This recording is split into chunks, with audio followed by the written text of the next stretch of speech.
Okay, this is an RFID locking hidden compartment shelf. This is how it will come after you unpackage it.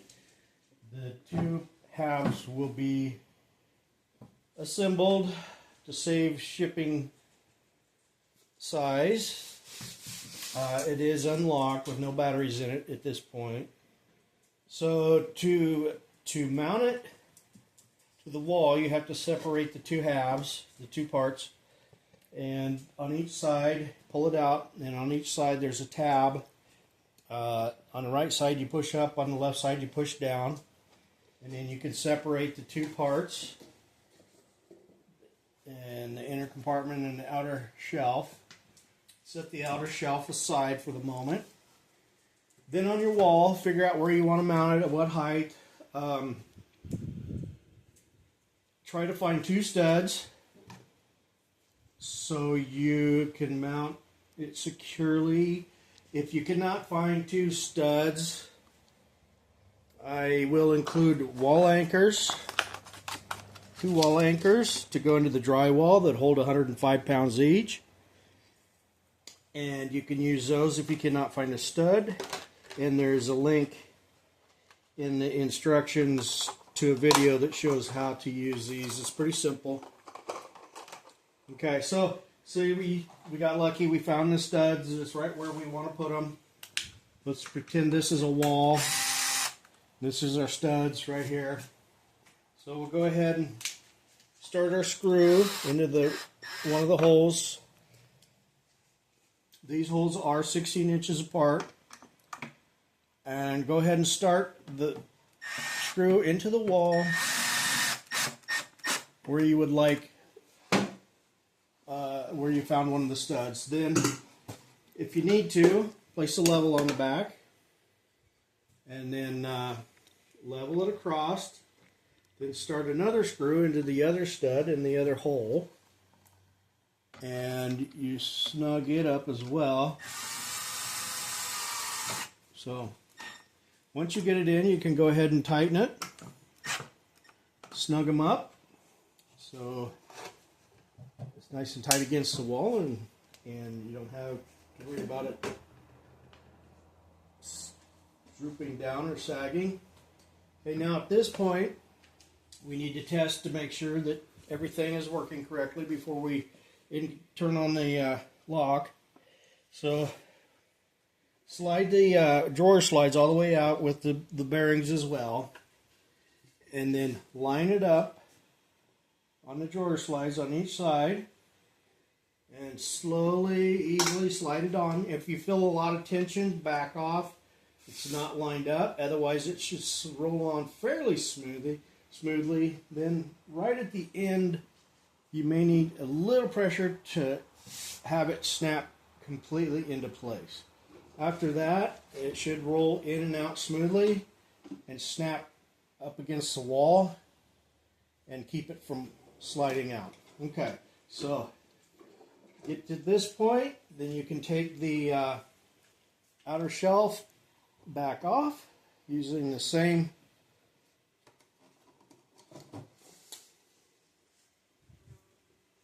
method as before. Okay, here's everything that will be included besides the shelf. The batteries, obviously, the screws to mount into the studs and washers, or into drywall anchors if you need them. The extra mounting pads, I have it mounted with mounting pads already. These are extras, and if you feel better, you can always use these screws that come with it to put screws in it for extra security if you feel you need it. There's the instructions, RFID cards, and a target if you have a hard time finding where to wave your card. You can put this on. I wouldn't recommend it because then it kind of tips it off that there's maybe something inside the shelf or there's something else going on. Okay, to show you how to get started with the lock, it should come in the unlock position. I found the easiest way to open the battery compartment is to use a stiff toothpick and push in and pop up. finger doesn't really catch that very well. Other than then install the batteries and put the battery compartment lid back on. And if you can see that the power lights indicators full power, and the blue Bluetooth light is flashing, so that is correct. Now at this point we will. You can do it either way, but I'll do it this way first. So to get it to lock, before you put it on, just wave the card under there, and then it should go into the lock position. Okay, now we can slide it back on our inner compartment.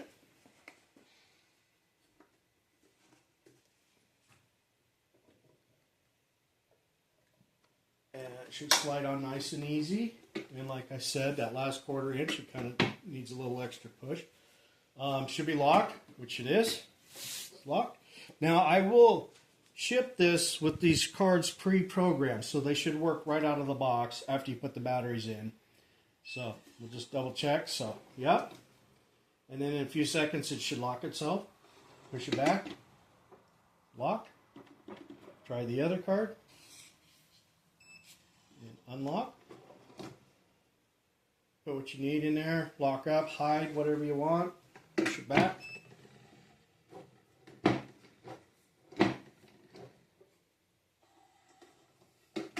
Okay.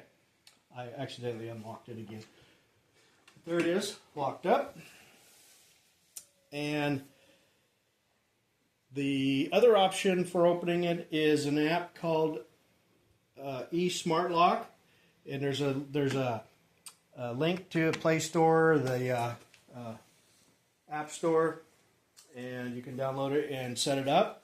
I've already set it up on my phone here, so just go here and you just hit unlock. It's got to connect first. There, it connected and unlocked. Locks itself. Right back. Locked. And unlock again.